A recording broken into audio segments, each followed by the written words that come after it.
Los Angeles, California. Just moments ago, the hoodlums in this van pulled a drive-by shooting on a rival gang. It didn't take long for officers to catch up. These suspects known to be armed, they could open fire at any time.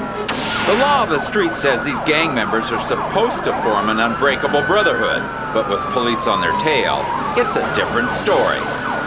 It's reported that someone inside the van threw weapons into the street and one person got out and ran away.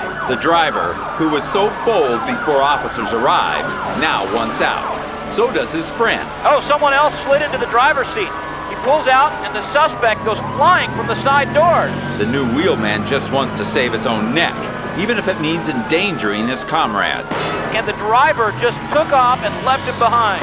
There's no gang unity now. In fact, there's hardly a gang. And now another has just jumped out of the van. He's got his arms in the air. Knowing they're still in rival territory, the remaining members of the crew take off. We know that there are at least two in the van, the driver and one person in the back. The van's side doors swing wide, exposing the gang to police. One of the thugs risks tumbling out onto the street to close it. Then they speed up, blindly shooting through intersections. Cutting back onto side streets, the driver uses the van to bully other vehicles out of the way. The suspect taking more chances now. They lead officers through narrow alleys. Police follow with extreme caution. After all, the gangsters have used their weapons before, only minutes ago. Returning to main streets, the suspects encounter traffic, but nothing's going to stop them now. Approaching a completely blocked intersection. Oh, he's going straight up onto the sidewalk right there. He's not stopping for anything. Night falls and the officers continue to hold back. They still don't know how many gang members are in the van, or how heavily they're armed. You can see drivers have their lights on now. What police do know is what the suspects have already proven. They won't hesitate to kill. Another intersection totally blocked. Oh, he jumps the median. Drove right over the concrete divider in the center of the highway.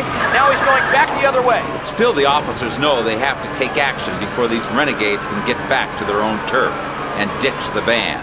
But because of the number of pedestrians around, police can't be too aggressive. There's children on the sidewalk in this neighborhood. So they get ahead of the suspects and deploy stop sticks. Officers laid down some spikes ahead.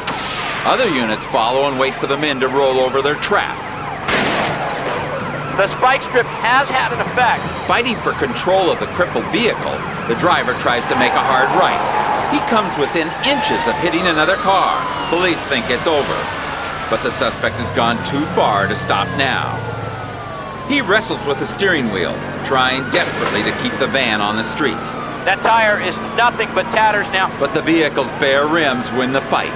The van veers left, then skids out of control and smashes into the center divider. Look at the sparks flying. Finally, the suspect's ride comes to a rest. Police are on scene. They've got their guns drawn. This time the chase is really over. And even though these gangsters didn't give up as easily as their partners did, they've got their hands in the air. It's done. It's over. Looks like there were two of them and it's all over.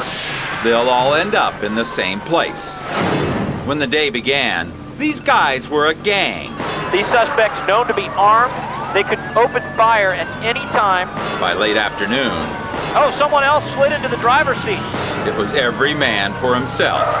But no matter what gang oaths they took, the suspect taking more chances now, or what promises they broke, by sundown, they were all prisoners of the state.